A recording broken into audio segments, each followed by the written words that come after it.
Maha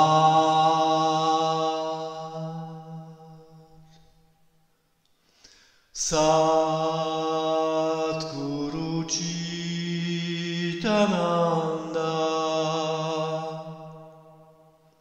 Akhanda Swarupa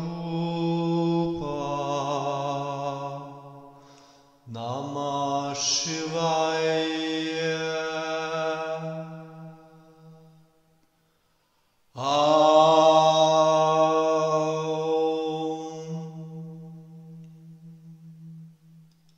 Namasté, bienvenue sur ma chaîne YouTube du Trika authentique, dit parfois Shivaïsme du Cachemire.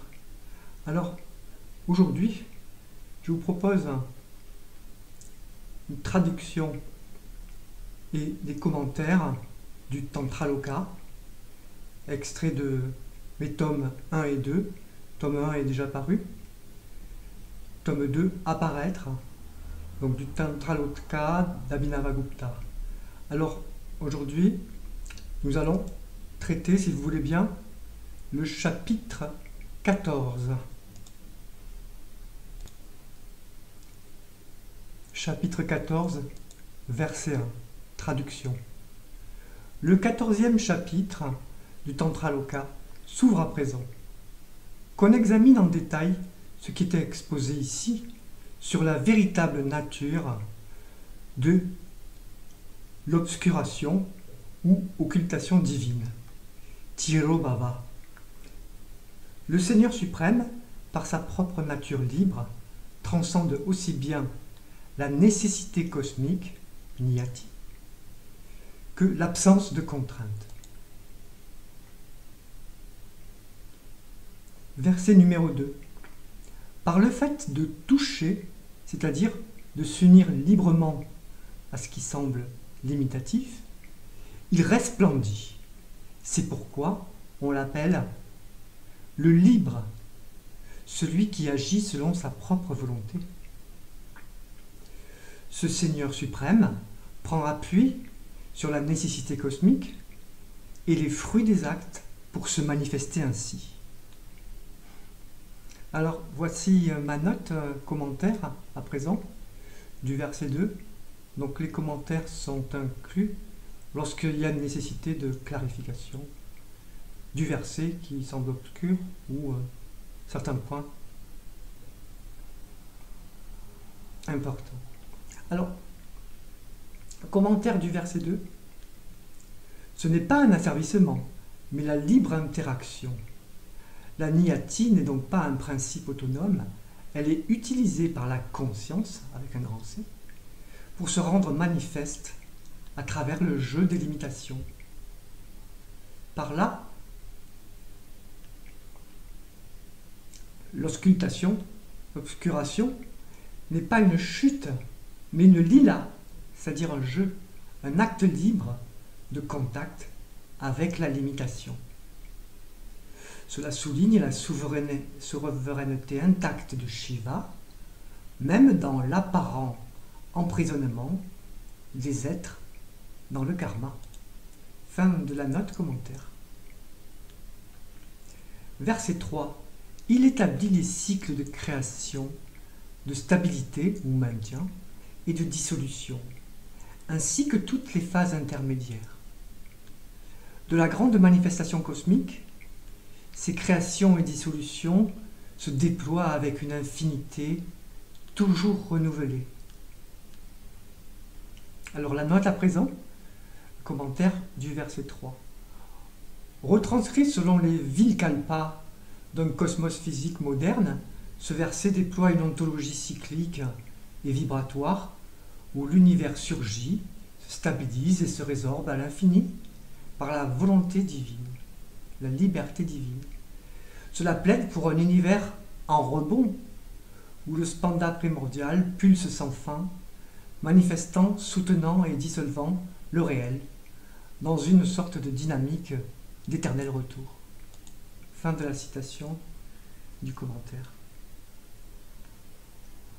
Verset 4, traduction. Ce Seigneur, un ou unique, âme du tout, est un maître souverain, affranchi de la contrainte cosmique. Même les créations et stabilisations, dites intermédiaires, ici encore, procèdent de manière totalement libre. Alors la note à présent, Shiva joue à se créer et à se maintenir localement, sans que jamais ce jeu n'échappe à sa liberté. L'univers, y compris dans ces petites boucles, est un théâtre permanent de la liberté divine. Fin de la note. Verset 5 à présent. Il ne rejette pas ce corps du monde, et bien qu'il soit ici établi comme ayant abandonné la contrainte cosmique, c'est encore par la contrainte cosmique elle-même qu'il dissimule sa véritable nature, suivant un processus ordonné. Alors, le commentaire du verset 5 à présent. Shiva ne perd jamais sa svatantriya, sa liberté.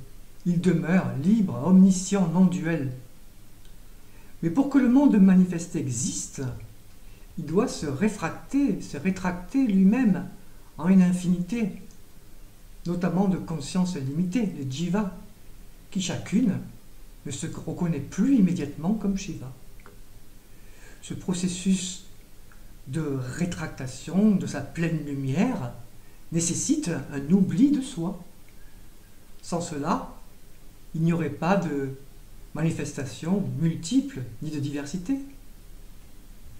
La niyata intervient ici comme le vecteur technique de cet oubli, non pas en tant que puissance autonome, mais comme une énergie déployée par Shiva lui-même, utilisée pour dissimuler sa totalité en chaque point local.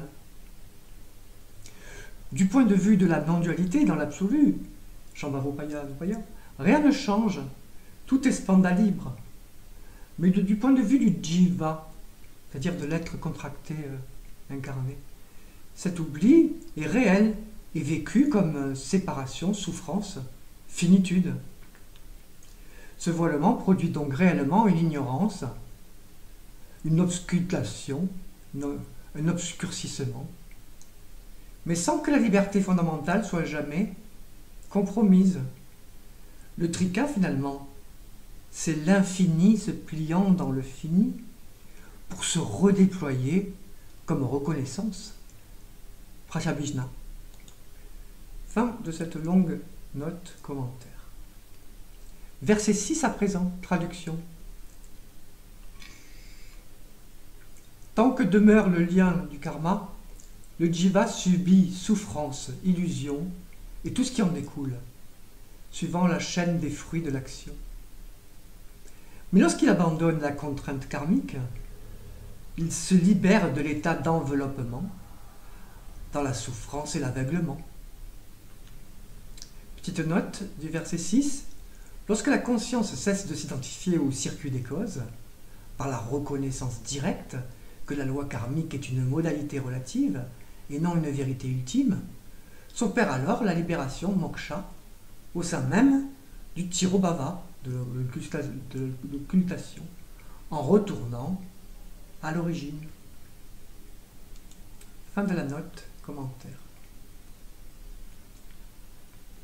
Verset 7.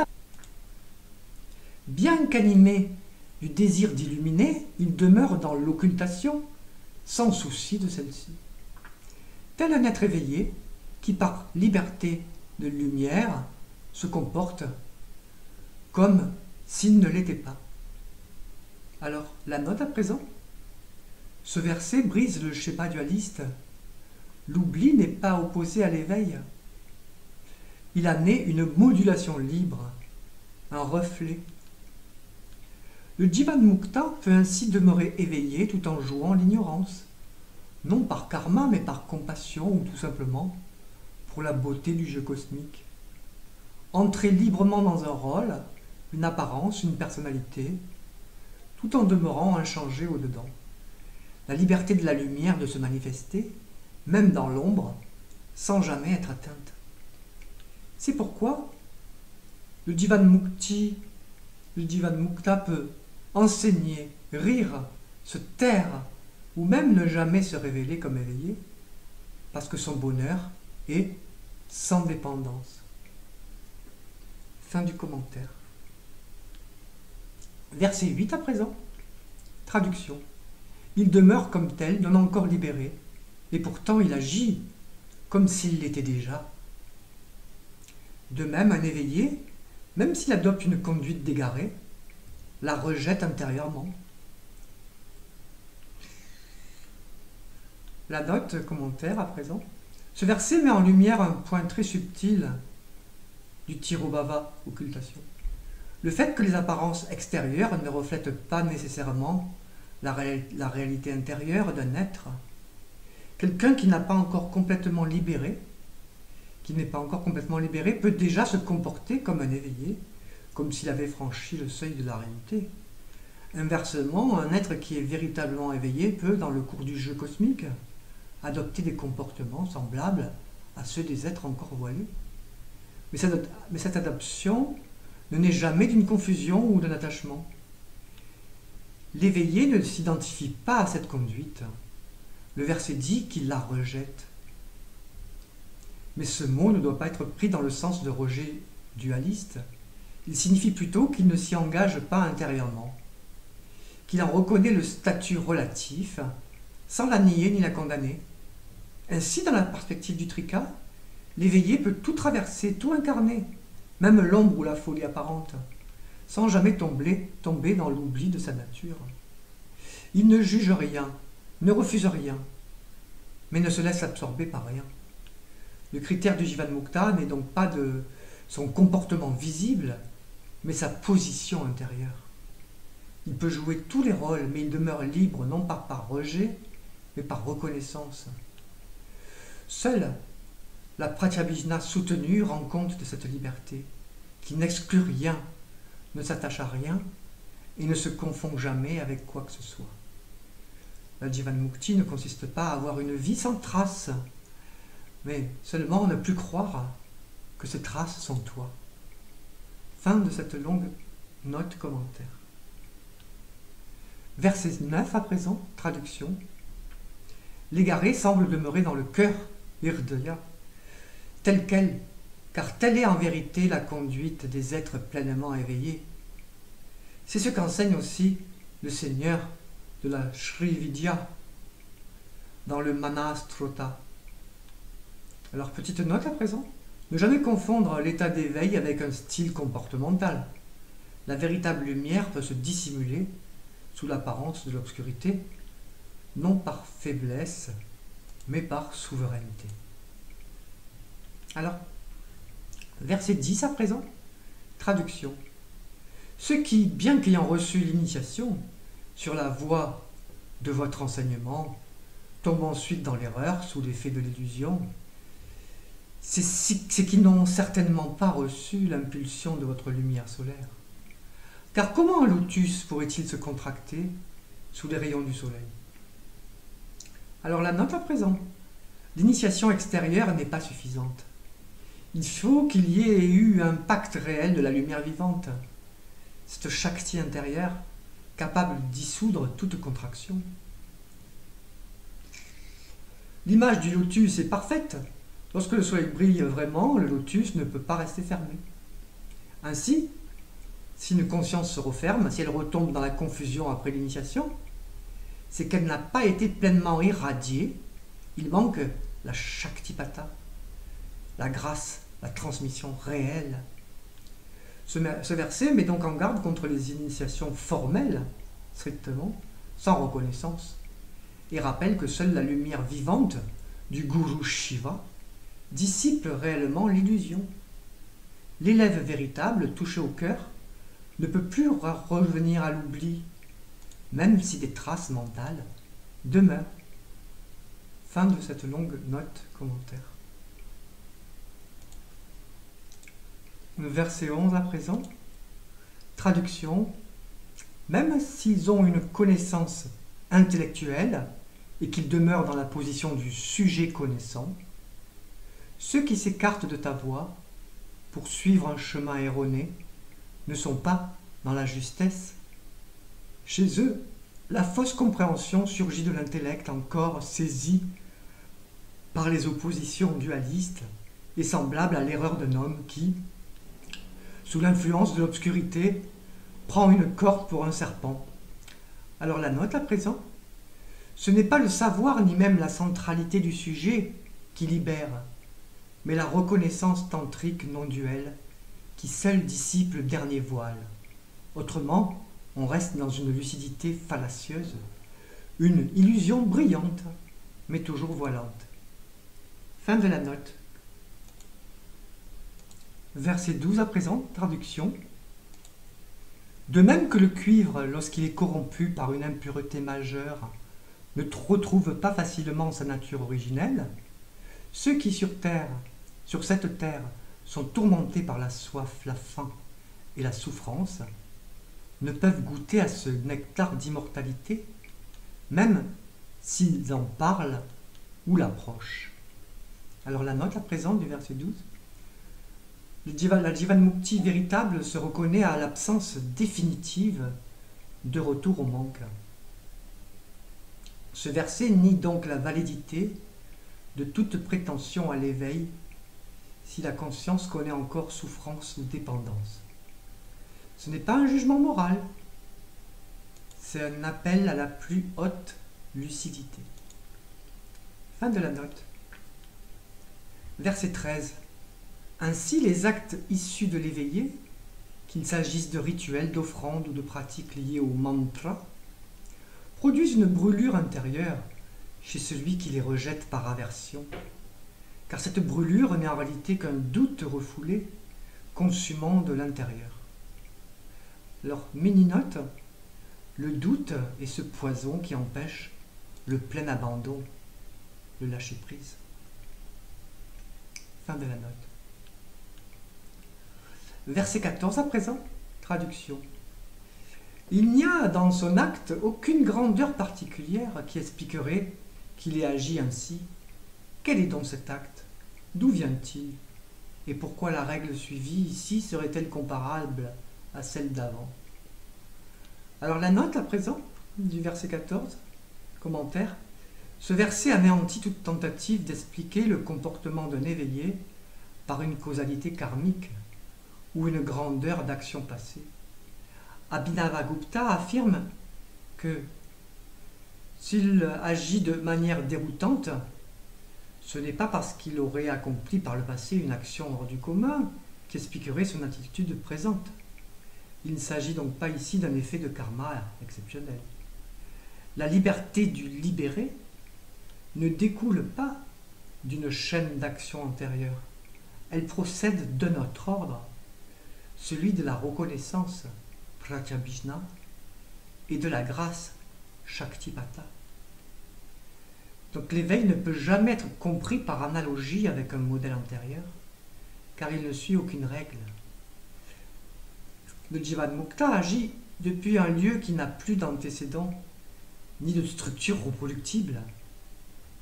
C'est une action sans cause ni norme, libre dans son essence, imprévisible dans sa forme. Celui qui est libre n'agit pas selon une grandeur passée, mais à partir de l'absolu, qui échappe à toute chaîne causale. Fin de la note du commentaire. Verset 15 à présent, traduction. C'est pourquoi cette volonté du Seigneur suprême fait que cet être est plongé dans l'illusion. Sous l'effet de cette même volonté, il en vient à désirer devenir un réceptacle de la souffrance ressentie à travers l'infinité du temps. Alors la note à présent du verset 15, l'oubli n'est pas seulement une perte de conscience, c'est un désir conditionné par Shiva lui-même, un jeu de liberté où le désir de souffrir devient le miroir inversé de la liberté de se reconnaître. Tant que ce désir reste actif, la reconnaissance ne peut survenir. Mais dès qu'il se consume, le retournement s'amorce vers la pratyabhijna, reconnaissance. Fin de la note.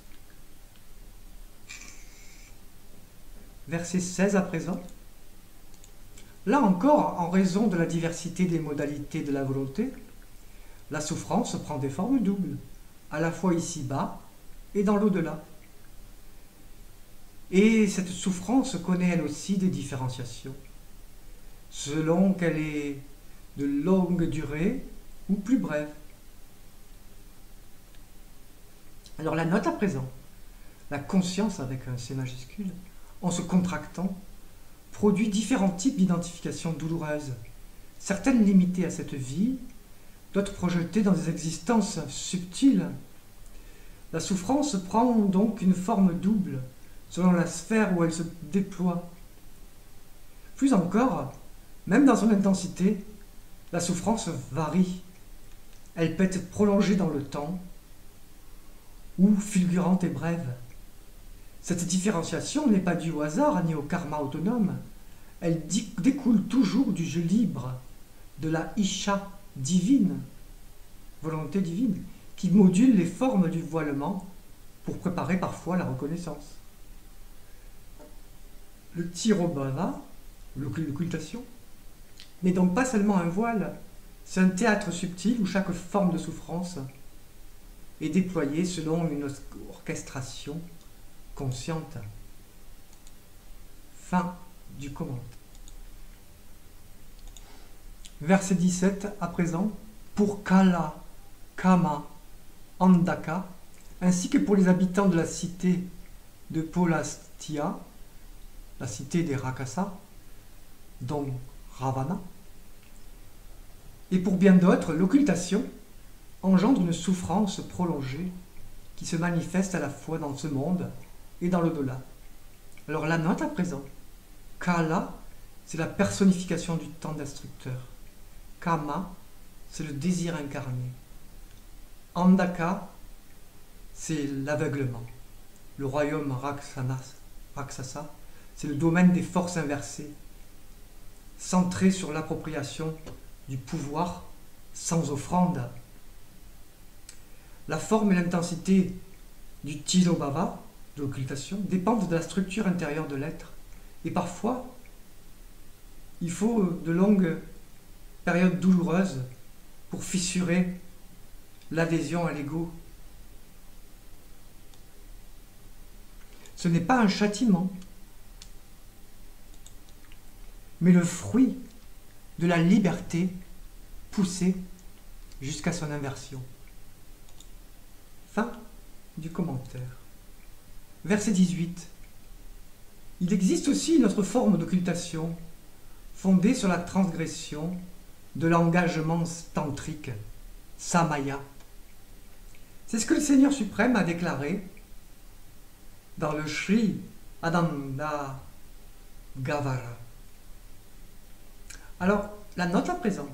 Ce verset introduit une autre forme d'occultation, non plus fondée simplement sur l'identification au corps ou à l'ego, mais sur une rupture consciente du lien tantrique, c'est-à-dire la transgression du samaya.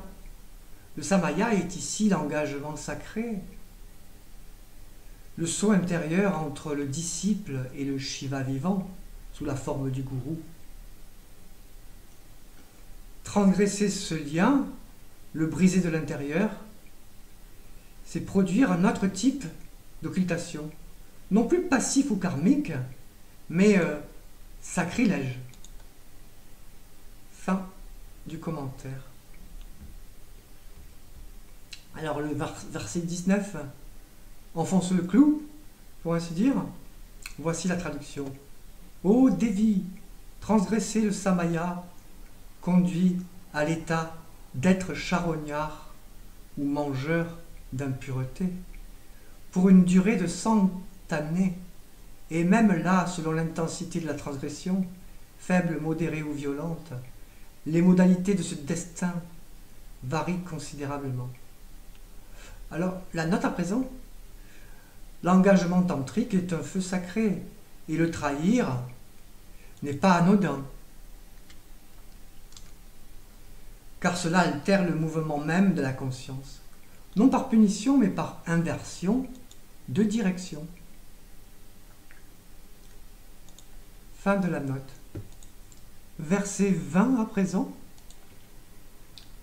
traduction, par la liberté souveraine du Suprême, cet être, même lorsqu'il est voilé, peut revenir à la faveur divine, soit par lui-même, soit par un autre passage, et cela pleinement et à nouveau. Alors la note à présent, quel que soit le degré d'occultation, la libération reste toujours possible par le simple fait de la liberté absolue, la liberté divine du Seigneur.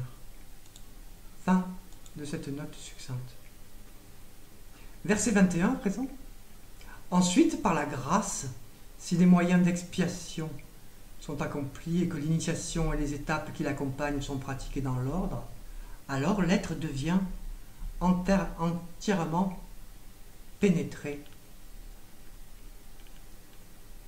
de l'état de Shiva. Ce verset, alors la note à présent du verset 21, mon commentaire, ce verset précise le mécanisme du retour à l'état de Shiva après occultation. Il s'agit d'un processus de réparation, non par punition, mais par réintégration consciente dans l'ordre sacré. Verset 22, alors, maintenant, traduction. Même un être occulté, fût-il Asura, c'est-à-dire un être opposé à la lumière, ou désincarné, défunt, peut être soutenu par un proche, un ami ou un maître, et recevoir la grâce par Shaktipata et des actes comme l'initiation, Diksha, etc. Alors, le commentaire à présent, même un être profondément occulté peut encore être sauvé. La clé est le lien avec un autre être vivant, éveillé, que ce soit un parent, un ami sincère ou un maître spirituel. Par ce lien, une Shaktipata peut se produire. Asura désigne un être dont la vibration est séparée du cœur du Spanda, même s'il est puissant, intelligent ou même religieux. Dans l'autre cas, la qualité asurique est un état de conscience contracté qui revendique l'autonomie sans transcendance. Ce sont des formes de Shiva qui ont oublié qu'ils sont Shiva et qui agissent comme s'ils pouvaient exister sans offrande, sans reliance, sans cœur. Cependant, sauver un Asura n'est jamais plus important que de préserver le feu vivant du Kaula. Le Jivanmukta, ou la Dakini, c'est-à-dire un être d'une intensité de Shakti éveillée, colique, n'entre pas dans la vibration de l'autre pour l'en sortir. Il reste dans le feu, et celui qui peut le supporter est transfiguré. On brûle, et ceux qui le peuvent s'ouvrent. Les autres retournent à leur cycle, et cela est juste. Le Kola n'est pas un groupe ouvert, ni un cercle bienveillant, mais une communion d'êtres qui ont laissé leur individualité se consumer et qui ne tolèrent plus l'oubli, même habillés de lumière. Et préserver le Samaya, le Shaktipata, le Anugraha, est un devoir de Shakti. Donc on ne rejette pas l'autre, mais honorer Shiva en ne laissant rien diluer. Fin du commentaire. Alors, verset 23 à présent, la traduction. Là aussi, la descente de la puissance divine présente des variations selon la vitesse, la lenteur ou d'autres modalités temporelles. C'est par cette Shaktipata que l'être parvient à l'union avec la nature de Shiva. Alors, petite note succincte, la Shaktipata est l'agent réel de la libération et précède toute pratique. Seule cette grâce permet à la pratique de devenir reconnaissance. Fin de la note.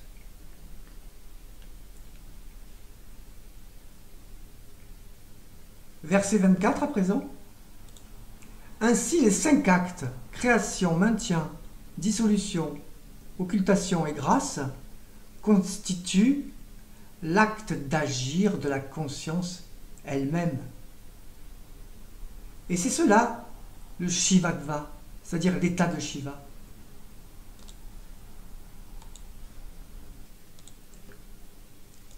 Alors le commentaire à présent. Ce verset est la déclaration fondatrice de toute la métaphysique du Trika. Les 5 actes fondamentaux de l'univers ne sont pas extérieurs à nous. Créer, maintenir, dissoudre, voiler et libérer sont les 5 gestes spontanés de la conscience absolue, non des événements, ni des fonctions séparées, ni des réalités attribuées à un Dieu extérieur.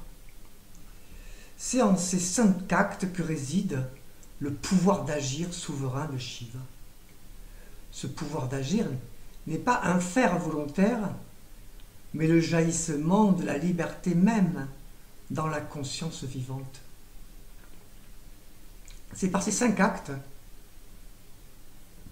que la samvide joue le monde, s'oublie, puis se retrouve elle-même.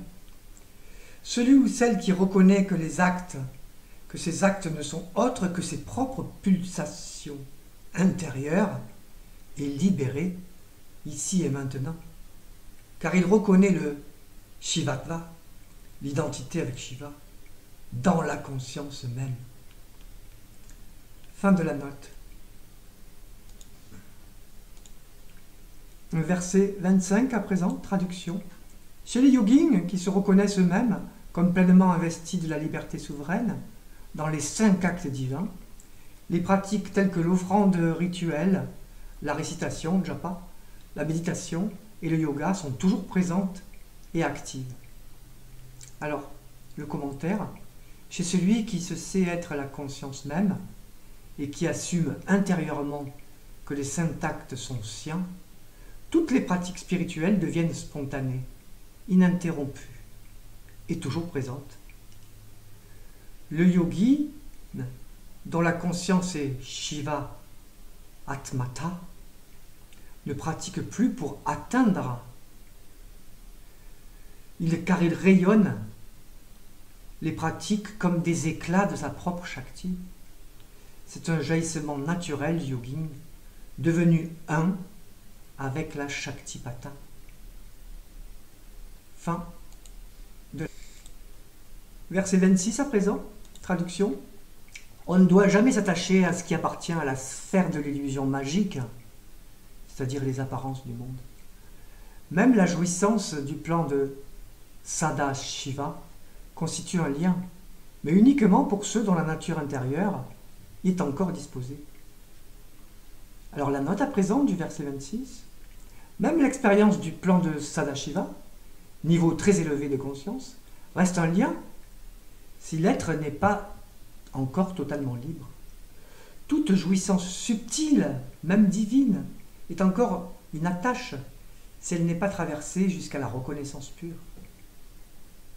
Mais ce bandha ne lie que ceux qui n'ont pas encore transcendé leur attachement à l'expérientiel.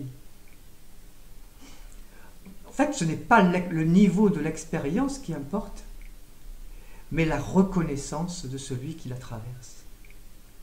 Donc même la vision de Sadashiva n'est pas libération si elle est encore perçue comme autre.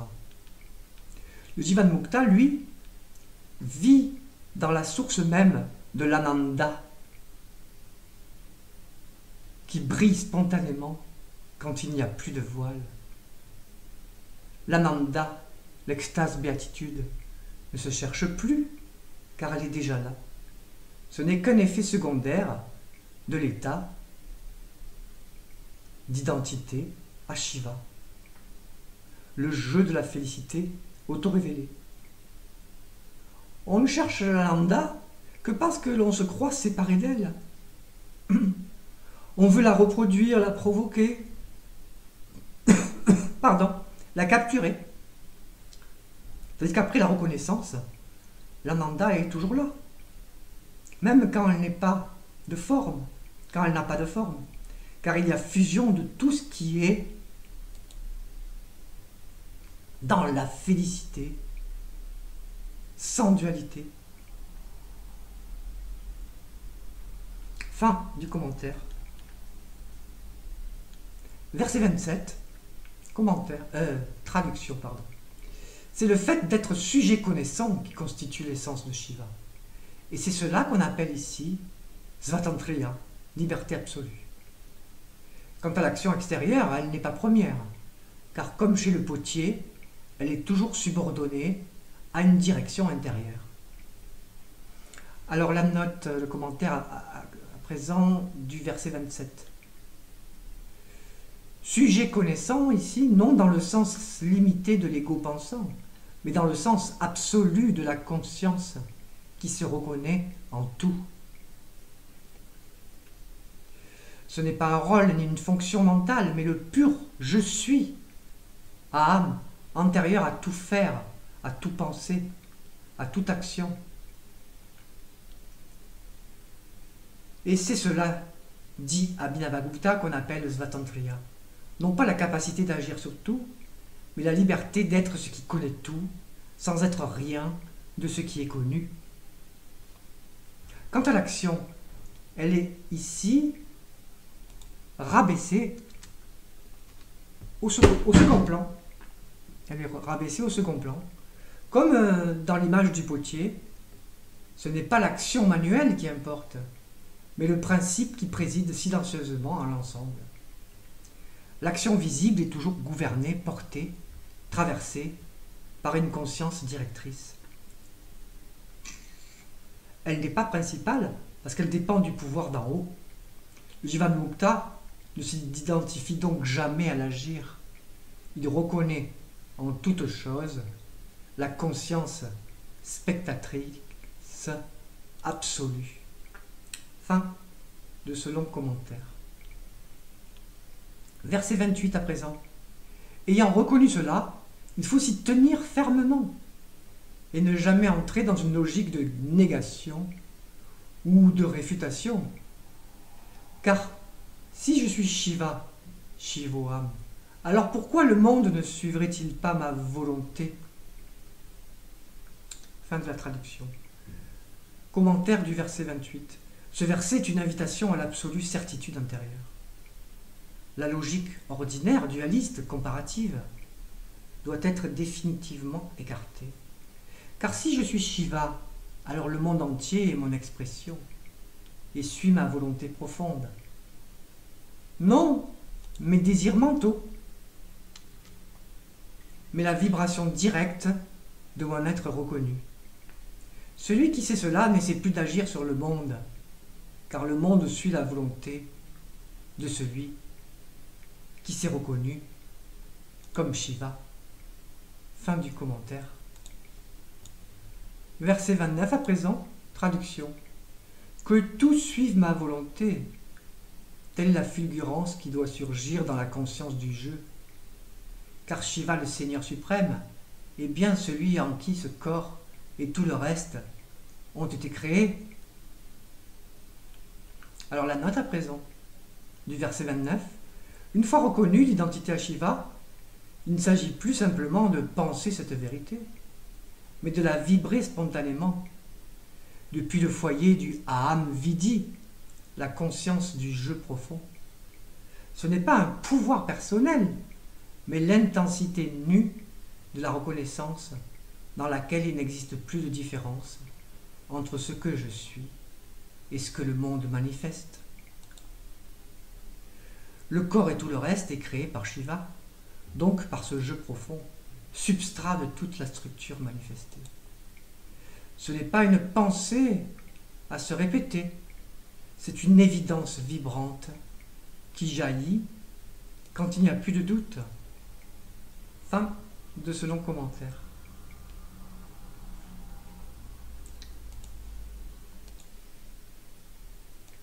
Verset 30 à présent, traduction. Ce corps est effectivement celui de Shiva, et il a été produit ainsi par toi. Existe-t-il une autre forme de corporéité pour lui? Cela pourrait-il même être énonçable? Alors, commentaire du verset 30. Le verset dissout l'illusion d'une dualité entre le corps et Shiva. Si le corps est effectivement issu de l'action de Shakti, il n'en est pas pour autant distinct de Shiva. La corporéité apparente n'est rien d'autre que l'expression même de Shiva, et aucune autre réalité corporelle ne peut être affirmée en dehors de cette reconnaissance. L'idée même de parler de notre corps pour Shiva devient absurde. Ce verset tranche tout ce qui apparaît comme corps procède du Svatantriya de Shiva et ne peut jamais être autre que Shiva lui-même. Fin du commentaire. Verset 31 à présent. Traduction. Cela a été également déclaré dans le vénérable Urmi Mahakula, issu de la lignée de Siddhasantana. Ceux qui s'épuisent par des pratiques telles que la rotation du souffle, les projections du prana et autres, etc. Bon, il y a 3 points de suspension parce que la suite est dans les versets suivants, une liste. Alors la note à présent, dans le Shambhavopaya, ces techniques bien qu'utiles en Anava et Ushakta sont vues comme des efforts secondaires, voire à terme une fatigue inutile. La reconnaissance n'a pas besoin de techniques qui s'épuisent. Le simple Aham Vimarsha suffit. Fin de la note. Alors, verset 32, donc la liste continue. Traduction. Ceux qui se laissent tromper par les illusions et autres erreurs restent égarés même dans son état suprême. Même dans l'état suprême. Même une sortie du corps accomplie avec le plus grand respect pour toute chose ne conduit pas à la libération. Alors, voici la note, le commentaire du verset 32, importante particulièrement. Alors, ceux qui restent attachés aux apparences, même subtiles, peuvent croire accéder à l'absolu, mais demeurent dans la confusion. Ici est visée la sortie du corps consciente, comme on l'entend dans certains systèmes yogiques ou rituels de Mahasamadhi. La seule sortie libératrice, selon Abhinavagupta, est celle où il n'y a plus personne pour sortir, ni monde d'où sortir, car la reconnaissance est absolue.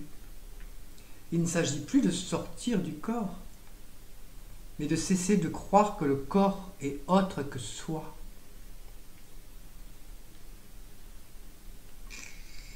La véritable sortie, au sens tantrique, est l'effacement de la dualité au sein même du corps vivant.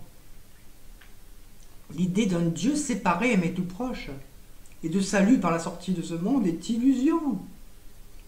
Car, pour Abhinavagupta, le monde est Shiva ici et maintenant. Il n'y a rien à quitter, rien à rejoindre. Jivadmukta, libéré vivant. Fin de ma note. Verset 33, présent, traduction. Cette méthode a bien été enseignée dans les shastras essentiels comme un moyen d'expérimenter. Mais si le Deva est présent partout, dis-moi, en quittant ce corps, vers quel lieu pourrait-il aller? Alors la note à présent du verset 33, le verset dissout radicalement l'idée d'un ailleurs salvateur. Si Shiva est absolument omniprésent, alors quitter le corps n'a aucun sens libérateur. Où irait-on sinon déjà en lui? L'idée d'un déplacement spirituel, d'un passage vers un autre plan, repose encore sur une vision spatialisée et dualiste de la conscience. Les tattva existent, mais seulement dans le champ du krama, celui de la manifestation graduelle, du processus de la différenciation. Ils sont des expressions valides de la conscience dans le jeu de l'expérience. Mais la libération n'est pas un déplacement de niveau, ni même une montée progressive dans l'échelle des tattvas. Elle est reconnaissance directe de ce qui est déjà là. car le Shiva Tattva, sommet apparent du système, est en vérité présent ici et maintenant, dans chaque Tattva, non comme un lieu à atteindre, mais comme la nature même de toute chose. Ainsi, les Tattvas sont vrais, mais transpercés par le Shiva Bhava. Celui qui reconnaît Shiva ne les parcourt pas, il les traverse d'un seul regard, comme on dit sous des reflets, en comprenant que le miroir n'a jamais été affecté. Dans le Trika, la libération n'est ni une annihilation, ni une fuite hors du monde. C'est la pleine reconnaissance de sa nature absolue. Le Jivanmukta peut alors choisir, s'il le souhaite, de faire vibrer à nouveau sa propre spanda pour apparaître sur une forme comme corps, enseignant ou silence vivant, sans être affecté. S'il revient, il le fait à travers le Sadashiva Tattva, là où surgit la première pulsation de « je veux manifester un monde ». Mais il ne chute pas dans les Tattvas, il joue avec eux. Il n'y a donc aucun mouvement réel, seulement le jeu libre de la conscience.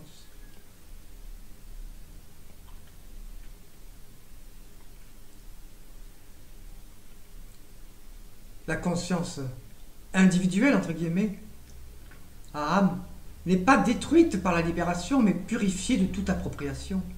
Ce qui abolit, c'est la saisie séparative du jeu. Ce qui subsiste, c'est le Aham pur, identique au Aham de Shiva. Le Jivanmukta ne pense plus moi, mais il rayonne comme un je suis, non-duel libre, sans second.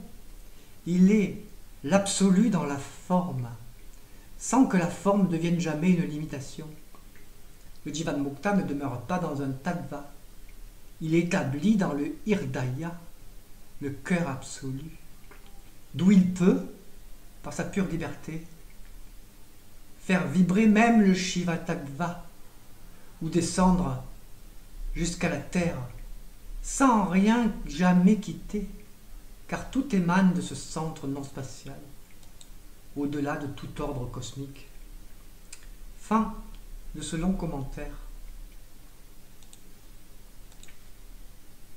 Verset 34 à présent, traduction.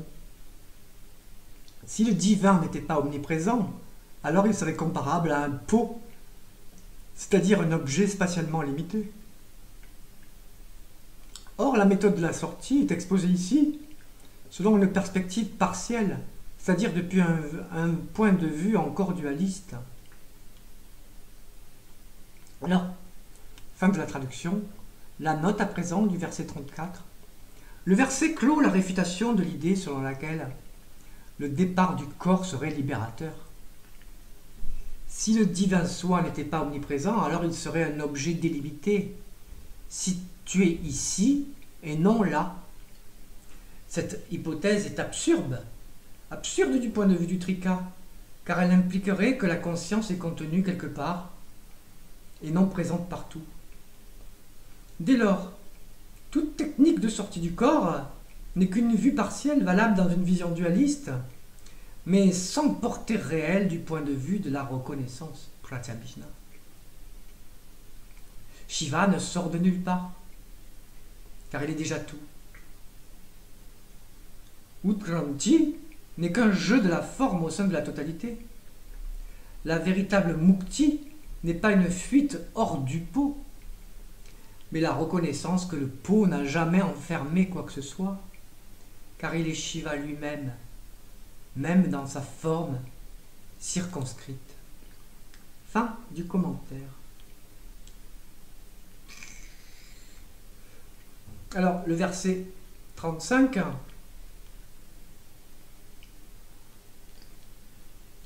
Dans le Shiva Tattva, qui est indivisible, comment pourrait-il y avoir une quelconque relation avec une sortie? Ce serait comme les méthodes de sortie progressive, à travers les éléments de la terre jusqu'au vent, utilisant les techniques de l'eau, du feu ou du jeûne. Alors la note à présent, du verset 35 ainsi traduit, ce verset anéantit toute tentative de libération progressive fondée sur les éléments. Le Shiva Tattva est sans partie, sans direction, sans fragmentation possible. Or, Utkranti, c'est-à-dire la sortie, suppose un mouvement entre segments de réalité, donc une discontinuité. Toute tentative de quitter le corps, par degrés en passant de la terre jusqu'au vent,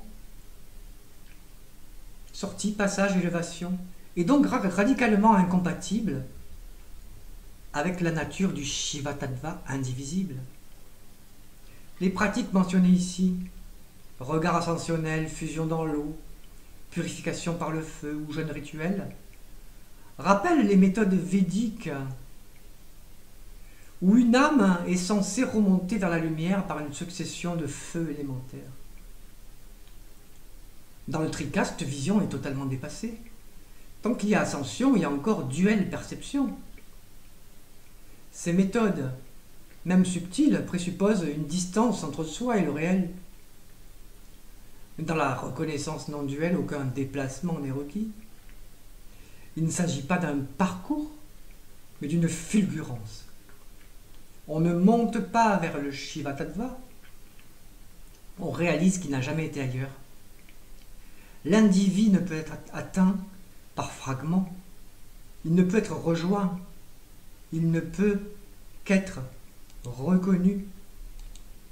Fin du commentaire du verset 35. Passons au verset 36 à présent. Traduction. L'arrimage du soi dans l'espace est semblable à ce qu'on appelle le mouvement de sortie.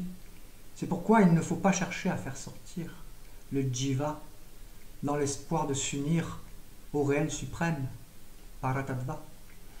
Alors, commentaire du verset 36. Ce verset tranche définitivement l'illusion selon laquelle on pourrait rejoindre le Paratattva, c'est-à-dire la réalité suprême, par une forme de projection du jiva vers un au-delà. Comparer la sortie du corps ou monter vers un plan subtil à une connexion du soi dans l'espace montre l'absurdité de cette posture. Cela revient à faire du Paratattva une localisation, un lieu à atteindre, ce qui contredit son essence même, non duelle et omniprésente. Le jiva, en tant que conscience apparemment séparée, ne peut s'unir à ce qui est déjà sa propre nature. Tenter de le faire sortir pour s'unir est une double erreur. 1. On suppose qu'il est à l'intérieur d'un contenant. 2. On suppose que le Paratattva est ailleurs. Cette volonté de rejoindre l'absolu à travers un mouvement est précisément ce qui empêche sa reconnaissance immédiate. Ainsi, Utkranti n'est qu'une fiction née de la non-reconnaissance. Le Paratattva est ici dans l'instant. Avant toute yojana, avant toute volonté de joindre. Fin du commentaire. Verset 37 à présent. Traduction. Ce que les anciens shastras disent à propos de la sortie du corps n'a rien d'un moyen vers la libération. Il s'agit simplement de la perte d'une expérience et du désir d'en obtenir une autre. Alors la note à présent du verset 37. Le mouvement vers l'au-delà, que ce soit par mort consciente, ascension yogique ou autre, repose encore sur l'idée qu'il manque quelque chose ici et qu'il faut aller ailleurs. Cette perspective est étrangère au Shambhavopaya, pour qui toute tentative d'obtenir est précisément ce qui voilait la reconnaissance. Tant qu'il y a mouvement vers une jouissance à venir, il n'y a pas de libération. Le Jivan Mukta ne cherche ni à sortir, ni à jouir. Il reconnaît que tout est déjà cela. Fin du commentaire. Verset 38 à présent. Celui qui, ayant atteint l'accomplissement par le japa, la méditation ou autre pratique, reçoit la grâce en vertu de sa propre liberté et se détache de toute jouissance, peut alors quitter son corps ainsi.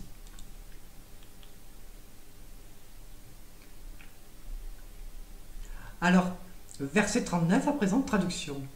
Même dans les cas de mort volontaire, comme cela est rapporté à propos de Bhishma et d'autres, c'est seulement lorsqu'un profond désintérêt pour les jouissances s'installe qu'ils se dirigent vers la fin de leur vie. Alors, note importante là de ce verset 39, même Bhishma ne quitte pas le corps par désir de rejoindre quelque chose, mais par absence complète de désir de rester. La vraie mort tantrique ne vient pas d'une décision, mais d'une absence totale de volonté de jouir. Fin de la note. Verset 40 à présent. Traduction. Le cœur d'un yogin qui a obtenu des siddhis grâce au yoga, au mantra, aux substances d'immortalité, Amrita, aux bénédictions et autres pratiques, ne peut être abandonné d'une autre manière que selon la méthode progressive qui a été enseignée. Alors la note à présent. Une fois qu'un système énergétique conditionné est construit, il faut un processus pour le déconstruire. Mais cela ne signifie ni libération, ni reconnaissance du soi. Il ne pourra pas se dissoudre par défaut, mais exigera une méthode adaptée à sa propre construction. Alors, dans cette perspective du Shambhavopaya, cette configuration énergétique est transcendée en bloc dès l'instant où le Madhya apparaît, non comme espace, mais comme vibration nue de la reconnaissance. Dès lors, le Jivan Mukta ne quitte rien. Il ne voit plus aucun corps à quitter. Même les corps les plus avancés énergétiquement, s'ils ne sont pas vus depuis le Madhya, restent soumis à une logique procédurale, étrangère à la Mukti réelle. Fin du commentaire du verset 40. Le verset 41 à présent. Traduction. Le Malini Tantra enseigne par la voix du Seigneur suprême que celui qui considère toute forme de jouissance comme déformée ou non essentielle atteint l'état véritable. Alors la note à présent de ce verset 41, le commentaire. Celui qui voit que toute forme de jouissance, même la plus subtile, est déformée par la projection du désir, est libre. Ce n'est pas la jouissance elle-même qui est blâmée ou refusée. Shiva est le porteur de la saveur, rasa. Mais c'est l'appropriation de cette jouissance, la saisie, qui en fausse l'essence.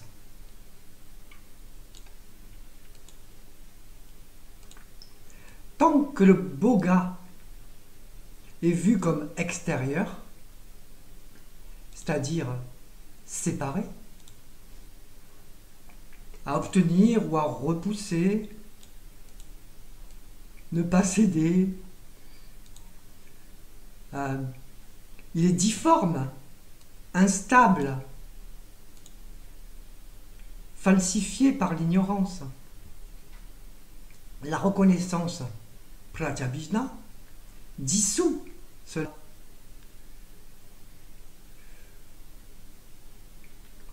Le boga devient alors expérience non duelle du soi avec un grand S.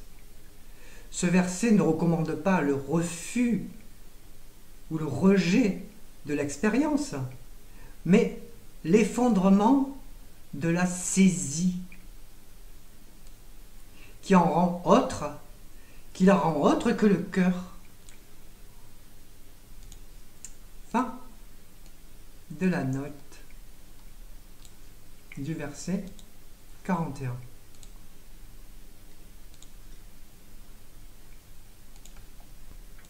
Verset 42 à présent.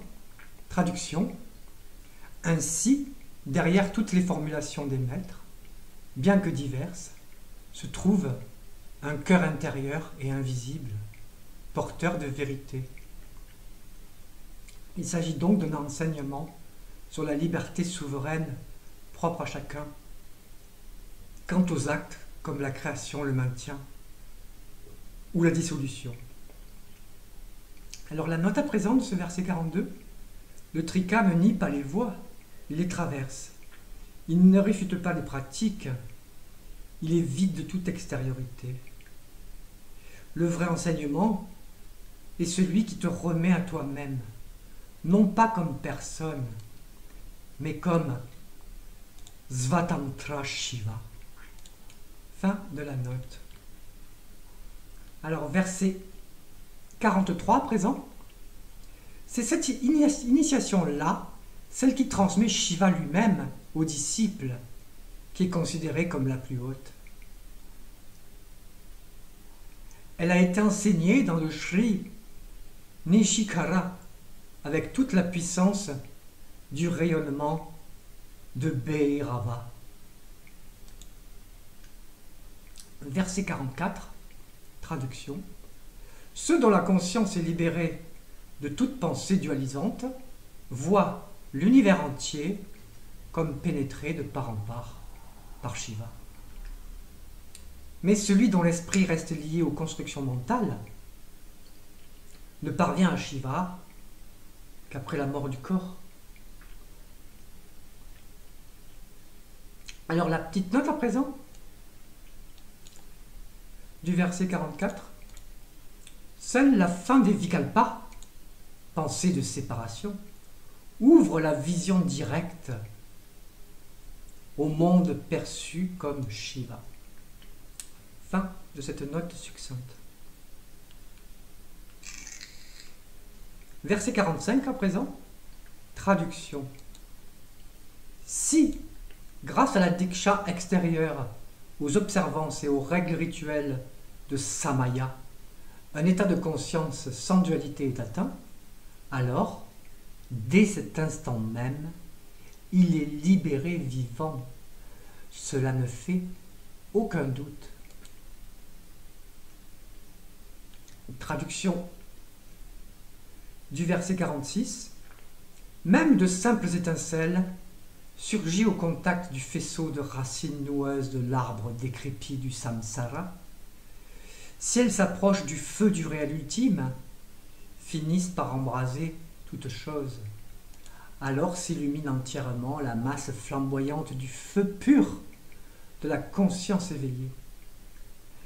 Ainsi s'achève cette exposition sur l'initiation, Diksha, présentée selon l'enseignement authentique des Shastras. Et par la même occasion, s'achève ici